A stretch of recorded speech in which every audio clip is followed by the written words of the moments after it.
Conflict. It's something every couple experiences, but few want to talk about. Many see it as a red flag, a sign that love is fading. But what if disagreement isn't the enemy of love, but a tool for understanding it better? In this documentary, we explore what most married couples actually argue about, and how conflict, when handled in healthy ways, can make relationships stronger. Through interviews with 3 long-term married couples and insight from communication research, we'll uncover how conflict can become a bridge, not a barrier, for deeper connection. Hey, I'm Jill. And I'm John. And we've been married almost 26 years. Hi, my name is Cassie Roark, and I've been married to Matt Roark for 26 years. Hi, this is Lori Gaynor. My husband Jim and I just celebrated our 30th anniversary. Back in 1993, researcher Ann House compared romantic and friendship conflicts, finding that couples often argue about common issues, like chores, finances, and time together. These issues may look different from couple to couple, but they often stem from one simple thing: miscommunication. I think money, but also stuff around the house, like who's doing the chores and who's cleaning up after themselves. So the day-to-day, who's cooking dinner, what's for dinner. It's kind of interesting because I have a lot of friends who have been married for a long time and they have separate bank accounts. Typically, their shared bills, they kind of split them based on how much the other person makes. So one of my friends, her husband makes, $40,000 more, so he pays a larger percent of the rent. Communication researchers Askin Corner and Mary Ann Fitzpatrick discovered in 2002 that the way people handle conflict is often influenced by how they saw their families argue growing up. The way our parents fought or avoided fights often becomes our blueprint for handling disagreements with our partners. I don't know how to describe it. He yelled a lot. Well, I tend to act like him, unfortunately, sometimes.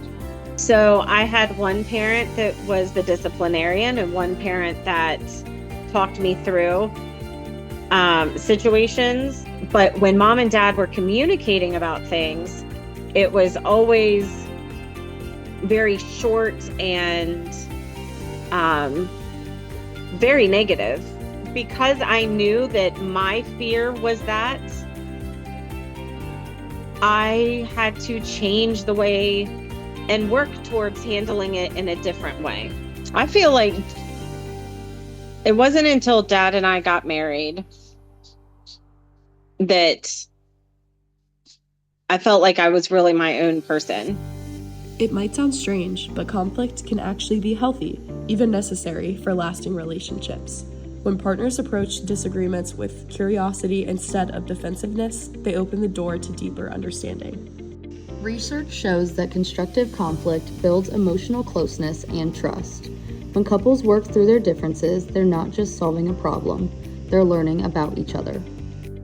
But I feel like conflict is also, it just teaches you how to work through things. If everything's easy peasy, then you never express how you feel or learn how to work things out or compromise, because conflict clearly is just disagreeing and you can't both always get your way, but you should get your way some of the time. So I do think that conflict does help you learn how to solve problems and what each other expect and your different type of coping skills. So what does healthy conflict look like?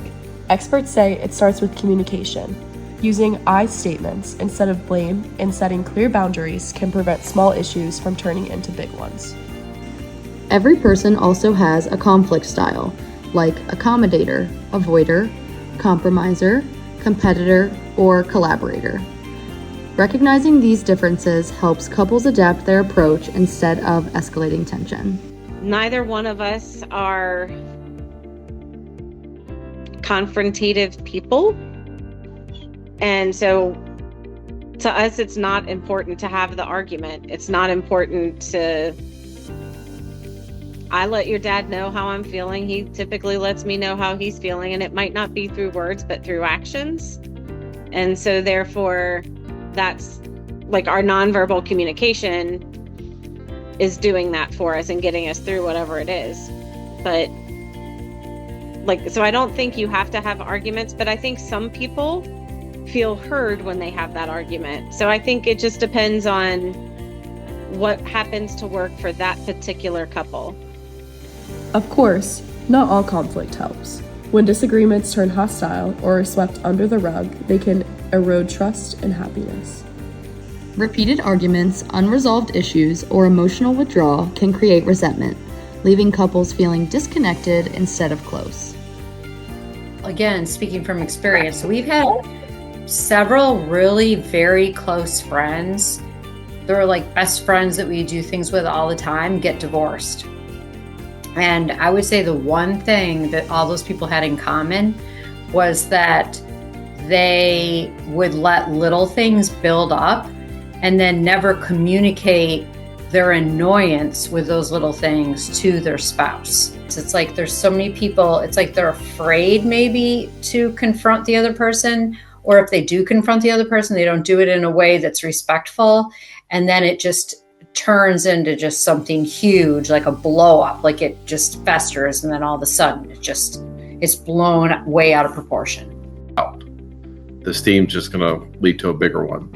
And I think that's true of any relationship, married or not, work. Like whenever someone's like, this person's really annoying me, they keep doing this over and over again. I said, well, you need to say something now before. And then all of a sudden we've all done that, where the next small thing happens and you like blurt out you just get really upset about something small. So I think that if you take care of the small things when it happens, and you don't have to worry about it turning into something bigger later. But again, that's hard to tell people.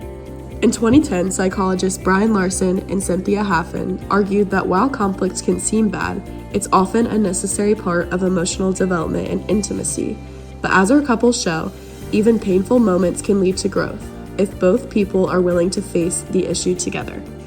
Conflict isn't a sign of weakness, it's a sign that both partners care enough to engage. It's how couples communicate through conflict that determines whether they grow stronger or drift apart. I don't think we're experts. It's more of a journey. And when we find we're at a different stage now with our kids out of the house. Since you guys have left, it's kind of different. We come home and we say, well, what do we do now? Where I could choose, your mom wants to go for a walk by herself, but I haven't seen her all day. You got to look at confrontation a different way, and it's almost care fronting. So if you care about the issue, then you're going to address it, and you're going to go ahead and go through that uncomfortable part of confrontation. It's called care fronting because you care enough to address it. So that's a struggle I think a lot of people deal with. Try to communicate. Don't let the small things build up to where it turns into something major. Listen, be patient, don't judge. But more than all of that, I would say take a moment, breathe before you respond. Mm-hmm. Because I think a lot of times, our gut reaction is to do X, but if you take that moment and you stop and you breathe and you think, that it allows you that time to process and say, this is what I want to communicate versus this is how I feel, and I want you to feel the same way.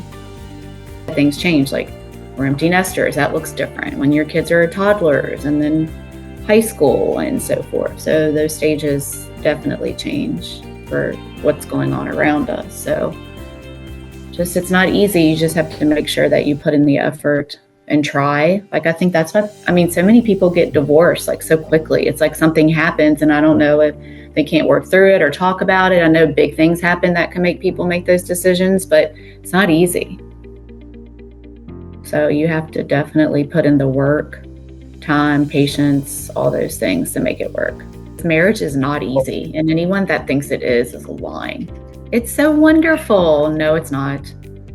It's like constantly dealing with day in, day out, and the same, you have to really make it work. You can't you gotta work at it. And people, they always need to, I guess this would be a piece of advice that I've learned about myself, is that usually when I'm unhappy with someone else, whether it be my husband or friends or kids or whomever, it's more about my own issues than it is about their issues.